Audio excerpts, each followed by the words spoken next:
अगर भारतीय जनता पार्टी के नेताओं को लगता है कि पीएफआई पे प्रतिबंध कर देना चाहिए तो केंद्र सरकार से अनुरोध करें। मीडिया में आकर के बोलते हैं कि पीएफआई पे प्रतिबंध लगा देना चाहिए, मीडिया प्रतिबंध लगाएगा। इसलिए भारतीय जनता पार्टी के उन तमाम नेताओं से आग्रह है जो पीएफआई के पर प्रतिबंध लगाने की बातचीत कर रहे हैं कि आप मीडिया में बयानबाजी मत करिए, ट्विटर और फेसबुक पर मत लिखिए, सीधे तौर पर केंद्र सरकार को चिट्ठी लिखिए। केंद्र सरकार अपनी एजेंसियों से जांच करा के प्रतिबंध लगा देगा।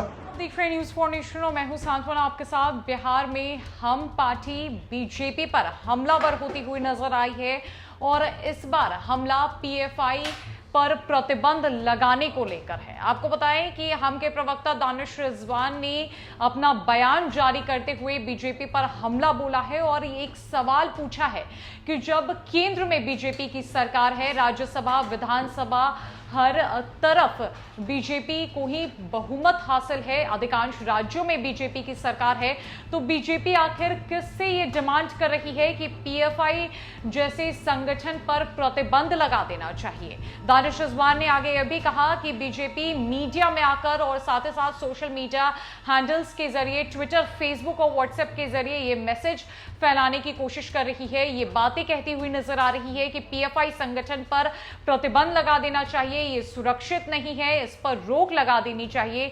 तो आखिरकार दानिश रिजवान ने पूछा है कि क्या मीडिया इस पर प्रतिबंध लगाएगी? जो बीजेपी मीडिया के सामने आकर ऐसा सवाल कर रही है, जो बीजेपी मीडिया के सामने अपनी बातों को रख रही है, बीजेपी की खुद केंद्र में सरकार है, फैसला उनके हाथों में है, बीजेपी जब चाहे जो कर सकती है। तो आखिरकार मीडिया के सामने और सोशल मीडिया के जरिए इस तरह की बातों को कहने का क्या ही मतलब बनता है? क्या कुछ कह रहे हैं हम के प्रवक्ता दानिश रिजवान पीएफआई संगठन को लेकर, साथ ही साथ पीएफआई संगठन पर प्रतिबंध लगाने को लेकर उनके तरफ से क्या कुछ बातें कही गई है, बीजेपी को लेकर किस तरीके से उनके तरफ से हमला बोला गया है, पहले आप उनकी पूरी बातों को सुनिए। देखिए, जब भारतीय जनता पार्टी के नेता इस तरह की बयानबाजी करते हैं कि पीएफआई पे प्रतिबंध लगा देना चाहिए या कुछ भी, तो हमें बड़ा आश्चर्य होता है। जब केंद्र में उनकी सरकार है, अधिकांश राज्यों में उनकी सरकार है, राज्यसभा संसद हर जगह बहुमत में है, तो उसके बाद वो डिमांड किससे कर रहे हैं? अगर भारतीय जनता पार्टी के नेताओं को लगता है कि पीएफआई पे प्रतिबंध कर देना चाहिए तो केंद्र सरकार से अनुरोध करें। मीडिया में आकर के बोलते हैं कि पीएफआई पे प्रतिबंध लगा देना चाहिए, मीडिया प्रतिबंध लगाएगा। इसलिए भारतीय जनता पार्टी के उन तमाम नेताओं से आग्रह है जो पीएफआई के पर प्रतिबंध लगाने की बातचीत कर रहे हैं कि आप मीडिया में बयानबाजी मत करिए, ट्विटर और फेसबुक पर मत लिखिए, सीधे तौर पर केंद्र सरकार को चिट्ठी लिखिए। केंद्र सरकार अपनी एजेंसियों से जांच करा के प्रतिबंध लगा देगा। इसमें बचकानी हरकत करने की क्या जरूरत है कि आप ट्विटर पर लिख रहे हैं, फेसबुक पर लिख रहे हैं, मीडिया में बयानबाजी कर रहे हैं। पीएफआई पे प्रतिबंध ना तो ट्विटर लगा पाएगा, ना फेसबुक लगा पाएगा, ना देश की मीडिया लगा पाएगी। पीएफआई पे प्रतिबंध लगाना है तो केंद्र की सरकार लगाएगी, राज्यों की सरकार लगाएगी, और राज्यों में, केंद्र में हर जगह आपकी सरकार है। तो इस तरह की अनर्गल बयानबाजी कर करके विवाद नहीं उत्पन्न करना चाहिए।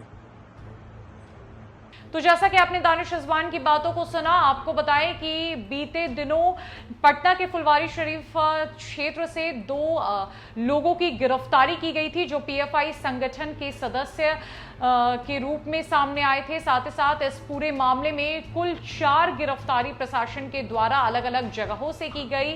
इस गिरफ्तारी के बाद पटना एसएसपी मानवजीत सिंह ढिल्लों का एक बयान सामने आया था जिसमें उन्होंने आरएसएस की तुलना पीएफआई से कर दी थी, जिसके बाद बिहार की राजनीति के साथ साथ देश की राजनीति भी गरमाई हुई नजर आ रही थी। तमाम नेताओं ने पटना एसएसपी मानवजीत सिंह ढिल्लों के इस बयान की कड़ी आलोचना की थी और पटना एसएसपी मानवजीत सिंह ढिल्लों को लेकर यह भी कहा गया था कि वो सार्वजनिक तौर पर माफी मांगे, अपने इस बयान को लेकर सफाई पेश करे।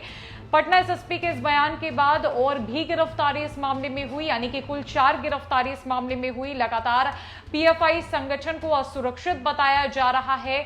हालांकि बाद में पटना एसएसपी मानवजीत सिंह ढिल्लों ने अपने बयान को लेकर सफाई पेश की और कहा कि उनके बयान को गलत तरीके से लिया गया, उनके कहने का वो मतलब नहीं था कि वो तुलना कर रहे हैं। अब हम का भी जो समर्थन है वो एक तरीके से पीएफआई की तरफ दिखता हुआ नजर आ रहा है, जहां पर हमने पीएफआई संगठन के बारे में कहा है कि आखिरकार बीजेपी किस बलबूते ये कह रही है कि पीएफआई पर बैन लगा देना चाहिए, जबकि केंद्र में तो बीजेपी की ही सरकार है। दानिश रिजवान ने जो भी कुछ बातें रखी हैं पीएफआई को लेकर और बीजेपी पर जिस तरीके से उन्होंने हमला बोला है, हमने आपको उनकी पूरी बातों को भी सुनवाया है। फिलहाल के लिए इस अपडेट में इतना ही है। कई अपडेट्स के लिए हमारे साथ बनी रही न्यूज़ फॉर नेशन में। नमस्कार।